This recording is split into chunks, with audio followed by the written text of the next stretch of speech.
On November 2nd, 1917, Britain's Foreign Secretary, Arthur Balfour, wrote a letter that would set off a conflict still being fought more than 100 years later. His Majesty's government view with favour the establishment in Palestine of a national home for the Jewish people and will use their best endeavours to facilitate the achievement of this object. When Balfour wrote of his government's intent to create a Jewish homeland in Palestine, 90% of the people living there were not Jewish. Just 31 years later, most of them were gone. כמה אתה חושב אנשים הרגת ככה? לא ספרתי. אני לא יכול לדעת בחיי. היה לי מקלע עם 250 כדורים. This is the story of the British promise that led to the destruction of Palestine and the creation of the State of Israel.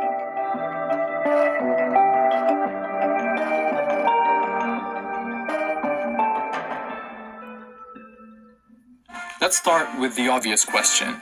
Why were the British making promises about other people's countries? The short answer? Empire is one hell of a drug. This was World War I, and the British were making lots of promises. In addition to promising a Jewish homeland in Palestine, they promised Arab leaders independence if they rose up against Britain's enemy, the Ottoman Empire. The Arabs did. Hollywood even made a movie about it. Arabia's for the Arabs now. That's what I've told them anyway.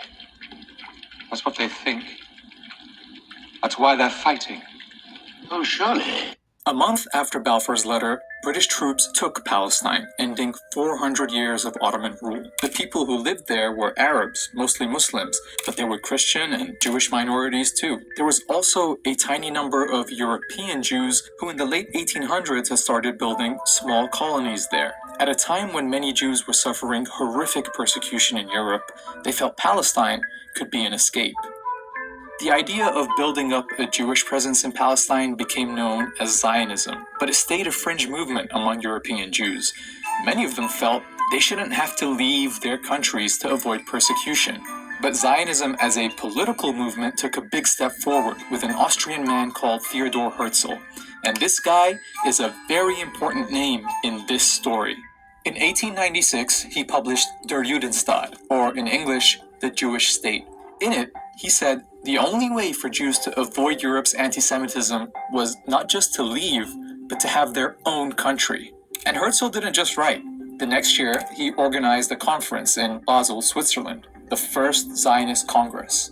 The attendees agreed on a program which sought, among other things, to establish a Jewish homeland in Palestine and promote Jewish settlement in Palestine.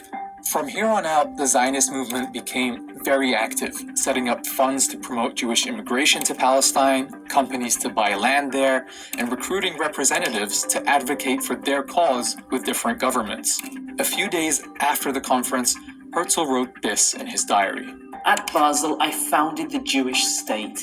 In 5 years perhaps, and certainly in 50 years, everyone will perceive it. He was only off by 1 year.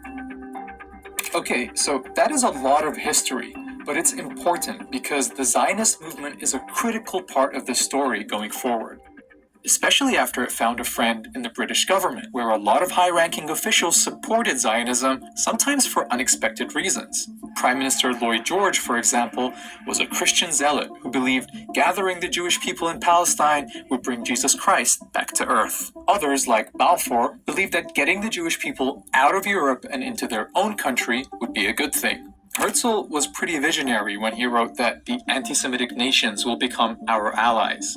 Meanwhile, the Zionists assured Britain that their future country would be a reliable ally. So that's the backstory of how European anti-Semitism, Zionism, and British imperialism all led to the Balfour Declaration, this British promise to build a homeland for Jews in Palestine. Now we're going to look at how Britain did that. World War I had been a conflict between rival empires, and the winner set up the League of Nations to distribute the losing side's territories between them. They called it the Mandate System, putting territories once controlled by the Ottoman and German empires under the, quote, tutelage of advanced nations until they became independent.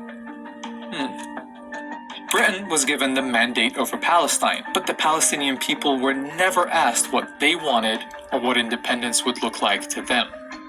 Listen to what Balfour wrote to one of his colleagues. For in Palestine we do not propose even to go through the form of consulting the wishes of the present inhabitants of the country. Instead, it was the Zionists who were consulted about what their vision for Palestine was, and so the mandate ended up incorporating not just the Balfour Declaration, but several clauses requiring Britain to ensure the establishment of a Jewish home in Palestine.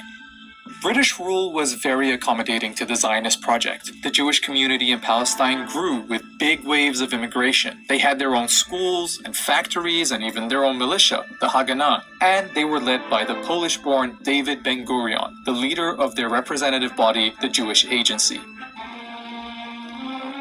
To the Palestinians, it was clear that Britain wasn't delivering them independence. It was delivering their country to other people. In 1936, they went on strike. British forces tried to break the strike with arrests, torture, mass punishment, and executions. Leaders were exiled, weapons confiscated, and houses blown up.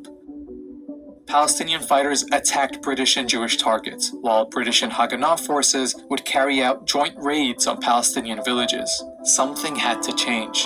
The British government sent a commission called the Peel Commission to figure it out, but their proposed solution was typical. Just draw another British line on the map, divide the country, give this part to the Jews and this part to the Palestinians, and make that part of Transjordan next door. Oh, and because the Palestinians were a majority in the country, 250,000 of them would have to be removed by force to make the Jewish state viable. Remember, these were the proposals that were meant to calm things down. Spoiler, they didn't. Instead, the revolt continued until 1939, by which time about 10% of Palestine's adult male population had either been killed, injured, arrested, or exiled. The British government really needed a solution. So, here comes another report. The Commission is studying the 20-year-old Jewish settlements in British-mandated Palestine. The 1939 White Paper created a conflict between the British and the Zionists for the first time, because it rejected partition and said the solution was for Palestine to gain independence within 10 years, with everyone living there sharing it together. Crucially, it also imposed severe limits on Jewish land purchases and immigration. To the Zionists, this felt like a betrayal. In response, some set off bombs across the country, killing dozens of Palestinians. But soon, everyone was distracted by something much bigger. More than 60 million people were killed in World War II, including 6 million Jews murdered in Nazi death camps. Jewish survivors fled Europe, with a large number of them trying to find safety in Palestine despite the British limit on Jewish immigration. This set off a more direct confrontation between the Zionists and the British, with Palestinians often targeted as well.